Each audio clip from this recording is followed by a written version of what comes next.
Alors je m'appelle André Lucas, je suis professeur émérite de l'Université de Nantes. Depuis de longues années, je suis spécialisé en propriété intellectuelle, plus particulièrement en droit d'auteur. Et à ce titre, j'ai publié un assez grand nombre d'ouvrages et j'interviens comme expert auprès de certaines organisations internationales comme l'OMPI ou l'UNESCO. Et je viens ici aujourd'hui à Madrid et c'est un plaisir pour moi à l'invitation, à la suite d'une invitation, à prononcer une conférence en masterclass.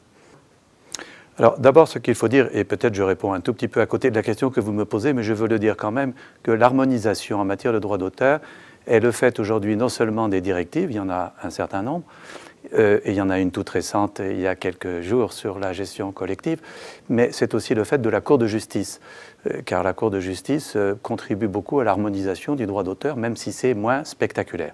Cela dit, il reste encore beaucoup à faire pour harmoniser le droit d'auteur. Ce qui me paraît le plus important, c'est de voir comment on peut reprendre, réformer, rectifier la directive de 2001 sur la société de l'information. C'est assurément la directive la plus importante dans notre domaine. Elle a montré plusieurs failles. Les projets de la Commission, c'est de s'occuper de la réformer. Je ne suis pas sûr que toutes les propositions dans ce cadre-là aillent dans le bon sens, mais en tout cas, elle a certainement raison de s'occuper de la remise sur le chantier de cette directive. Mais il y a d'autres questions qui sont peut-être moins spectaculaires et dont la Commission en particulier pourrait s'occuper. C'est en particulier tout ce qui touche au droit international privé, car les questions à la fois de compétences juridictionnelles, mais surtout les questions de loi applicable se posent de plus en plus dans le cadre de l'exploitation des œuvres sur Internet. Et pour le moment, la réponse des autorités communautaires, elle est absente et on a besoin d'une harmonisation dans ce domaine. Alors, il est de fait qu'on n'a pas attaché jusqu'à maintenant une importance très grande, en tout cas pas une importance assez grande, à ces problèmes de droit international, parce qu'on considérait qu'il suffisait d'appliquer les règles de droit commun et que le droit d'auteur dans ce domaine-là ne présentait aucune spécificité particulière. Or, on s'est aperçu que ça n'était pas vrai. Par exemple, pour déterminer le tribunal compétent dans un litige international, et beaucoup de litiges en matière de droit d'auteur aujourd'hui ont une dimension internationale, pour déterminer ce juge compétent, il faut savoir comment interpréter un texte de droit de l'Union qui est bien connu des avocats et de tous ceux qui font de la procédure, qui est un règlement communautaire de 2000 qu'on appelle le règlement Bruxelles I. Et la Cour de justice a rendu il y a peu de temps, à la suite d'une question qui lui a été posée par la Cour de cassation française, une décision assez importante au sujet de cette question de la compétence judiciaire internationale. J'en parlerai tout à l'heure dans ma conférence. Mais il y a d'autres problèmes de droit international qui se posent, car il ne s'agit pas seulement de déterminer le juge compétent, il s'agit aussi de savoir quelle loi appliquer. Alors, je sais bien que dans l'univers communautaire, comme l'harmonisation est en route, on pourrait penser que la question de savoir si on doit appliquer la loi espagnole ou la loi française est de maigre intérêt puisque ces deux lois se ressemblent, mais il s'en faut de beaucoup qu'elles soient exactement équivalentes. Et donc, il y a toujours un intérêt qui s'attache à déterminer, dans un litige international, quelle est la loi applicable. En matière de droit d'auteur, on a un règlement communautaire de 2008, qu'on appelle le règlement Rome II, qui prend des positions de principe, mais qui, par exemple, ne tranche pas la question de savoir comment il faut déterminer la loi applicable en cas d'atteinte au droit d'auteur causé sur Internet. C'est précisément le sujet de ma conférence aujourd'hui. Alors, la conciliation du droit d'auteur et des droits fondamentaux, en particulier de la liberté d'expression, c'est un sujet qui est apparu il y a quelques années et qui a été souvent présenté dans une optique de conflit. C'est-à-dire qu'on prétendait utiliser les droits fondamentaux pour venir restreindre le droit d'auteur. Par exemple, l'idée a été lancée et admise parfois dans certains pays d'utiliser les droits fondamentaux pour créer d'autres exceptions aux droits d'auteur que celles qui sont spécifiquement et limitativement admises par la loi. Ça, c'est un premier problème qui s'est posé et on s'attache à répondre dans la plupart des pays, c'est le cas en tout cas dans celui d'où je viens, la France, qu'il n'y a pas à opposer les droits fondamentaux et le droit d'auteur. Le droit d'auteur lui-même fait partie des droits fondamentaux reconnus par la Charte des droits fondamentaux de l'Union européenne et il n'est pas question d'utiliser ce levier pour créer de nouvelles exceptions. Cependant, il est vrai qu'il faut, sur d'autres sujets, concilier les deux aspects. La Cour de justice l'a fait dans très nombreux arrêts.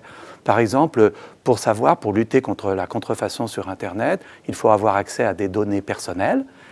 Cet accès risque de mettre en cause le droit à la vie privée des personnes concernées.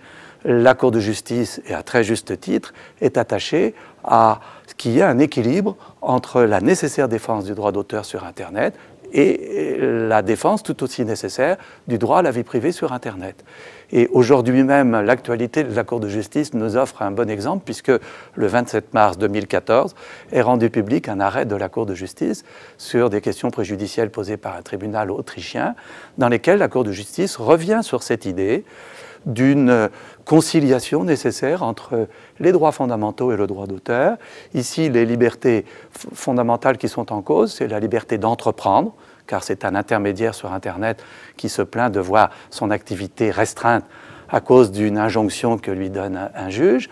Et c'est aussi la liberté d'information des Internets qui sont privés d'accéder à certains sites qui diffusent illégalement des œuvres, ici des œuvres audiovisuelles. Eh bien, la Cour de justice reprend le même exercice qui consiste à dire oui, il est possible de restreindre la liberté d'information, oui, il est possible de restreindre la liberté d'entreprendre, mais il faut que tout ça soit proportionné et raisonnable, et elle tire un certain nombre de conséquences des principes qu'il pose.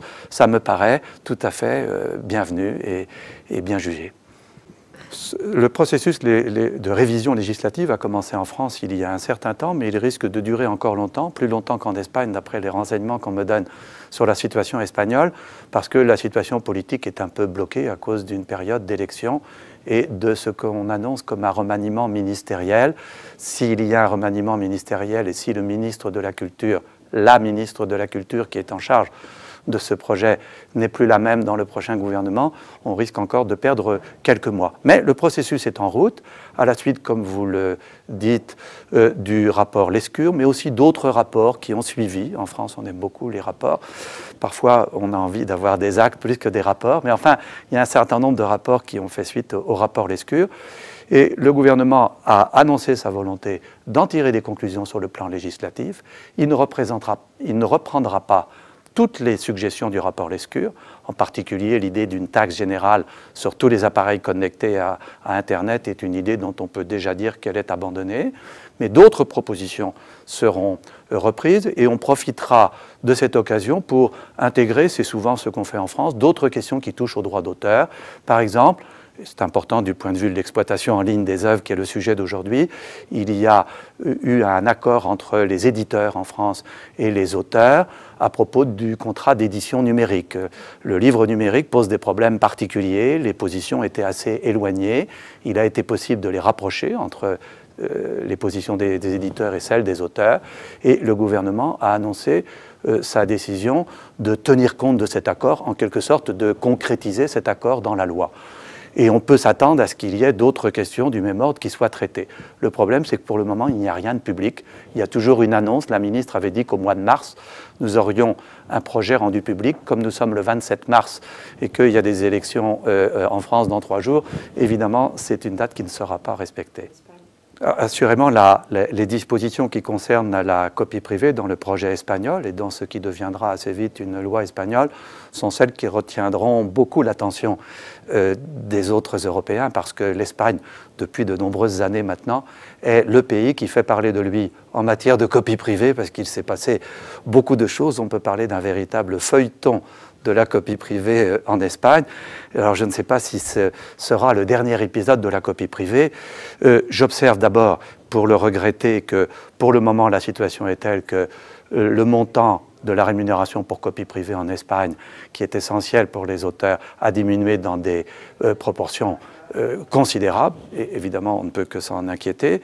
J'observe aussi, et moi je regarde ça d'un œil critique, même si c'est un peu délicat de critiquer le législateur dans un pays qui vous reçoit, et surtout qui vous reçoit si bien, mais puisque vous me demandez de donner mon point de vue, je le donne à propos de la copie privée.